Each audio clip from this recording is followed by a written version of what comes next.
I need y'all to like the video. Comment if you want, but turn your post notifications on so you know the next time I drop.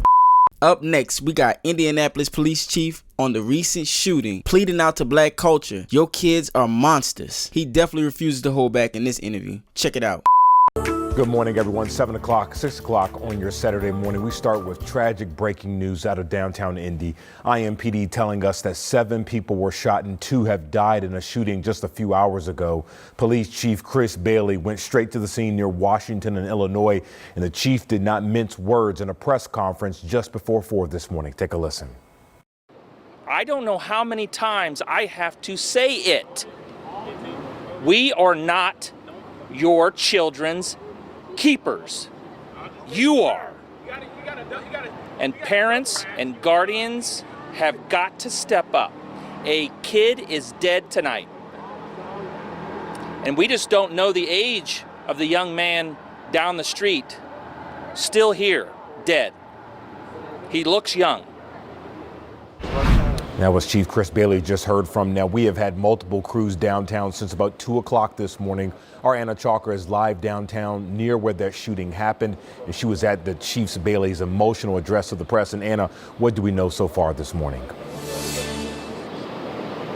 Matthew, we know one of those victims that died this morning is a juvenile, and I will say all 7, there were 3 juveniles, 3 adults involved with this. We're still figuring out the second identity of the person who died. And this is still an active scene here behind me, nearly 5 hours after the shooting happened. So let me step out of the way so I can show you what is going on behind us. They have taken a large section of Illinois street that is blocked off for this investigation. The majority of this happening between Illinois and Washington. But as you can see, cops, investigators still out here this morning trying to pick up evidence, figure out what led up to this mass shooting. So I do want to show you the scene when our crew first got here earlier this morning to show you how large this scene was. It happened around 1:30 this morning. IMPD officers who were already downtown responding to a separate disturbance heard shots being fired off of Illinois and Washington. They were just a couple blocks down the road. When they got closer to this scene, they found 6 people who were shot. One of the victims died on scene. 5 people were rushed to the hospital. That's when police say one of the other victims, the juvenile, died. And then they say a 7th victim walked into the hospital later on throughout the morning. Like we said, in total, 3 juveniles shot, 3 adults still figuring out the identity of the one who died. Chief Chris Bailey says violence like this shouldn't have happened this weekend, especially when thousands were here in the city for the holiday. It's really sad to see what the youth is going through, but let's go on ahead and see what the police chief had to say. This kind of violence, whether downtown or any of our neighborhoods, is completely unacceptable and unnecessary. Unnecessary. Thousands of people came downtown tonight, enjoyed the fireworks, and went home. Thousands more chose to come down here and all night cause trouble. I was down here until about 12:30 tonight.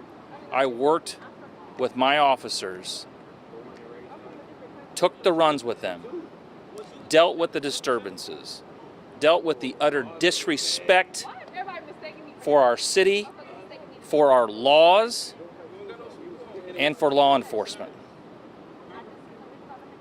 Hundreds of unsupervised kids down here. I don't know how many times I have to say it. We are not your children's keepers. You are. And parents and guardians have got to step up. A kid is dead tonight. And we just don't know the age of the young man down the street, still here, dead. He looks young. It's unacceptable. The police department all night long went from place to place to place, trying to prevent these kind of things. And I gotta be honest, I'm tired of it. You should be tired of it. This is not our job to do this. It is unnecessary. You don't have to act like this. Our officers half a block away from when before this shooting started, dealing with another group of individuals fighting. We made almost, probably, well, we're still tallying them, about 20 arrests tonight. Recovered guns that I know of before this happened from 2 kids. One of them was an assault rifle stuffed in the front of his pants. I'm not sure anymore what it's going to take for some in our community to wake up. I've said it. This is where the kids are. This is where they are on Friday and Saturday nights. If you want to engage them, if you want to help them, you want to prevent some of this violence, this is where they are. Here, they're here. Come down. I invite all of those who think that I'm exaggerating this or that I'm saying just because it's downtown. No, nowhere else in the city is this concentration of people in one small area, less than a half a mile. Come down and see for yourself. You don't have to take my word for it. You can see them being dropped off by their parents, 5 or 6 at a time out of the car. You can see them jump out of Ubers and Lyfts. And you can see them jumping off the buses that they ride down, that they miss and then linger around downtown. Heck, look to your left. You're still going to see some people that probably shouldn't be out here right now, lingering. Not going to bars, not going to restaurants, didn't come down here to see the fireworks, shooting fireworks off at our community from the top of parking garages.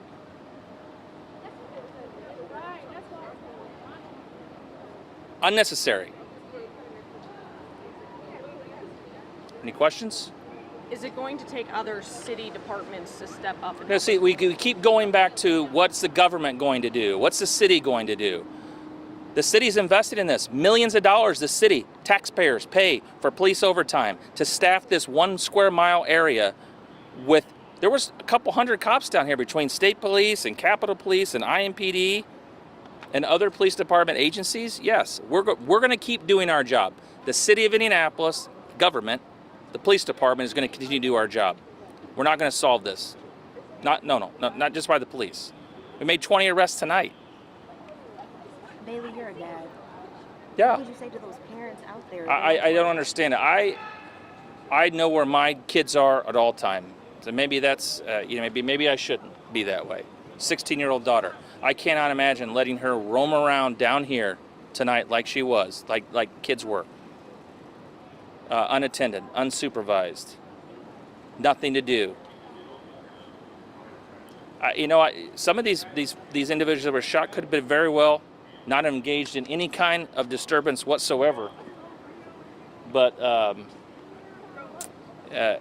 it just caught up in a crossfire. Merely down here, enjoying ice cream. Or maybe they were down here for the fireworks or wanted to see what's going on in the circle and got caught up in whatever's happening. But look, nothing good happens after midnight. Some of these kids should not have been out here, period. They missed the bus going back.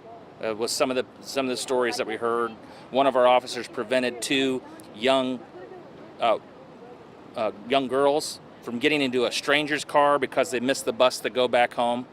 Wait, you have no ability to call your parents? Your parents wouldn't come pick you up if you missed the bus? There is a problem. There is a problem. So there's this new term going around called black fatigue. Black fatigue basically is like the world, to include some black people, tired of black people and our shenanigans.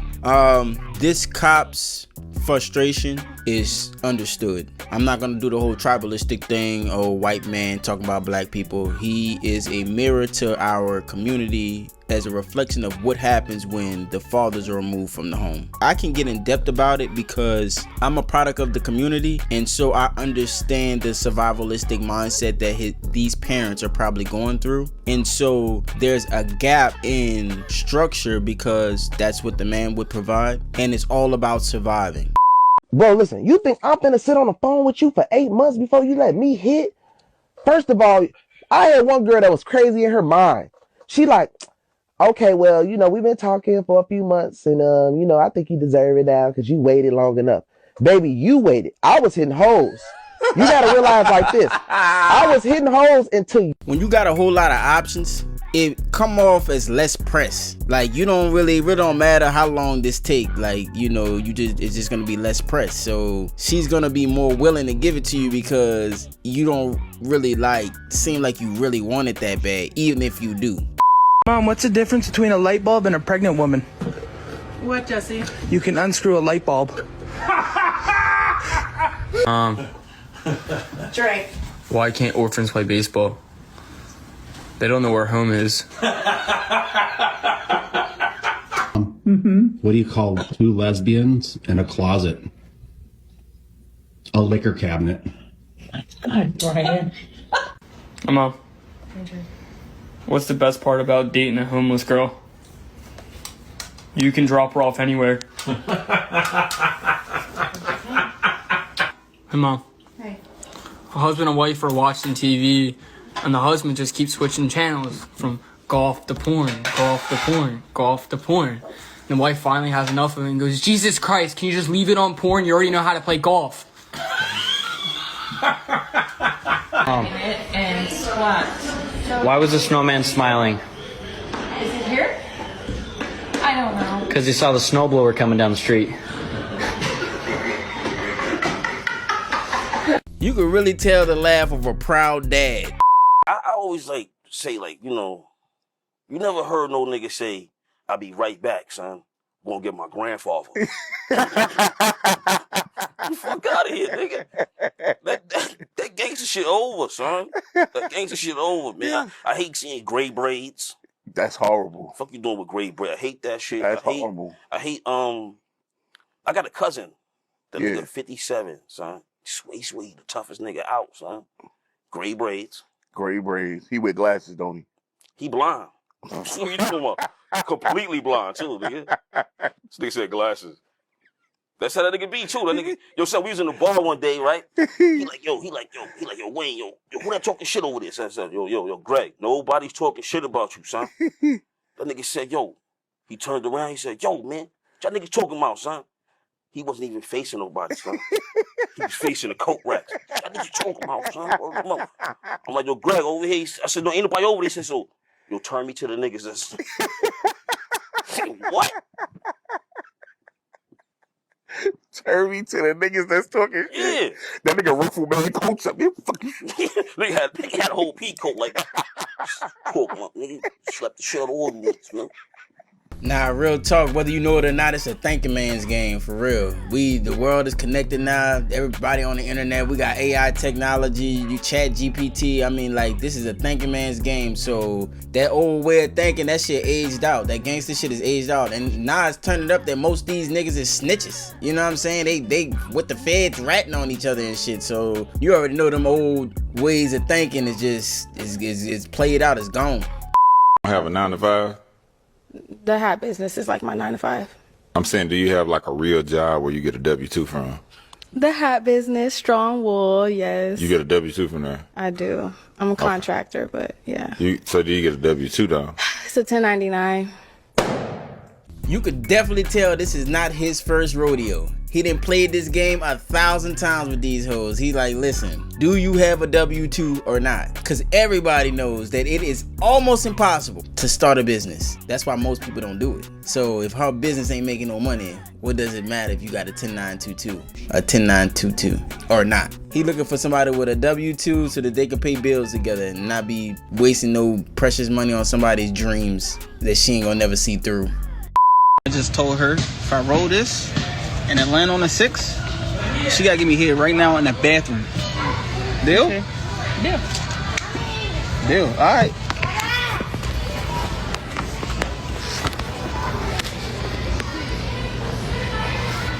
Please, please, please, please. Oh shit.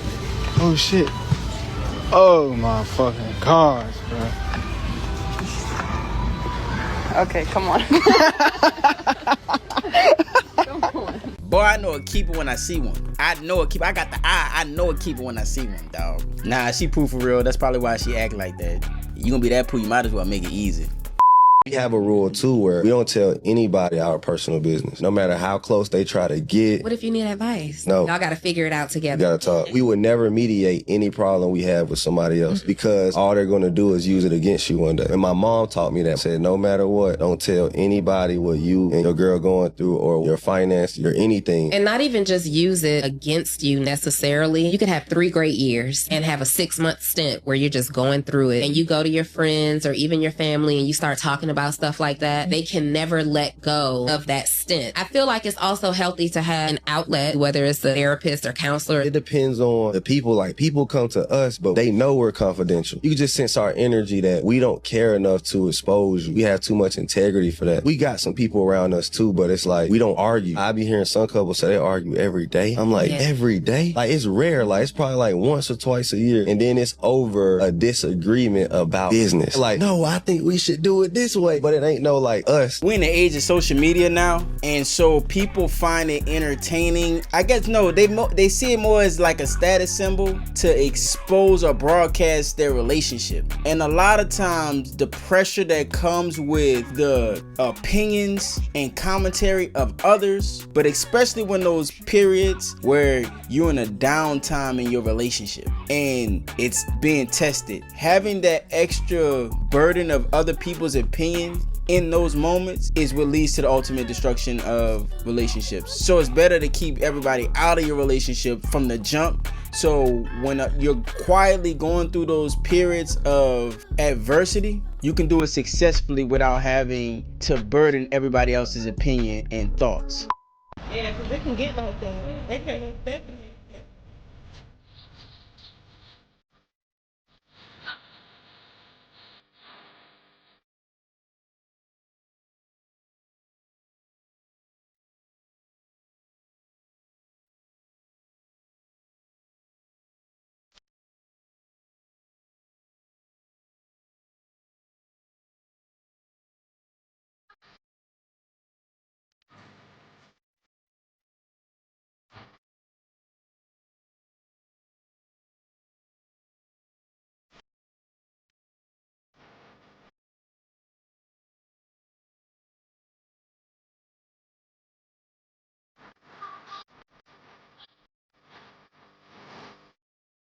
Boy, she one of them ones, boy. She one of them ones. You can tell. You can tell when she one of them ones. I'm just full of joy. I appreciate you for bringing me here. You heard me? I appreciate you for having me. My name is Kevin Gates. I'm an open book. Ask me anything you want to know, big brother. I'm at your discretion. Say, big brother, is that water for me? Say, with all due respect, I can't drink that, big brother. I only drink water that comes from the highest mountains directly from the stream. Hey, he good on the water. Yeah. Oh, well, cardiac arrest. You can never get away from me, Dad. So I can counteract my intake of electrolytes. You heard me? That's no disrespect, brother. I just got to watch what I put in my temple. Yes. You heard me? You heard me? I had a shark accident at the beach. This is what people don't realize. If you hit a shark with the right amount of pressure in the back of his head, you paralyze the shark for 7 to 8 seconds, big bro. It's my nala rock, nala cookie. Na rock, la la cookie. Saddle like it. Saddle I took a pain pill. Got brains to steal a Navy SEAL. I'm in the game for real. I ain't where I won't be, but it's paying the bills. But let's, can we read some of the comments? Let's see. Why does he dress like James Bond? I ain't gonna lie here. Man, that whole album fresh. You know, man, I listen. These niggas 100% retarded. You know, when he first started, I actually did kind of get confused with him and the real Kevin Gates. Like, I thought that some of his skits was really Kevin Gates for real. This is the bullshit, right? I got snapped briefly. This how you know women know it's bullshit? Because they don't teach their sons that you don't take a bitch to fucking Cheesecake Factory. You take her to State 48 on the first date. They don't tell their sons, you know what you should do? You need to buy her bags, get her hair done, and get her nails done, and spend on your home. Just give her all your money. You just spend all your money on her. Mothers never tell their sons this hypothetical bullshit that they so-called preaching to the world. So that's how you know it's bullshit. You're not going to let a little dirty ass girl from around the way use your fucking son for his money. There's hard working money. If your son, Let's say your son work at Chick-fil-A. Your son work at Chick-fil-A. Matter of fact, the piggyback on that, your son work at Chick-fil-A, he get a little check. He come home, now he don't got no money. And he say, Mom, oh no, I gave my girlfriend all my money. She had to get I got Tadisha hair and nails done. I got her nails done. You gonna slap the shit out of him. You gonna call him a fucking dickhead. Exactly. Don't let no little fucking dirty girl use you. So this is where I'm like. Is that how you would feel, Jayla J? Yeah, I would. That's unacceptable. Mom's be ready to fight the girl. Like, yo, you ain't gonna keep taking my. And I seen sucker ass niggas that only way they knew to fucking keep a girl around them was to spend money. But I just don't hear that same message when raising their sons as what they put on IG or these. No, that's a fact. That's a fact, bro. Yeah, 100.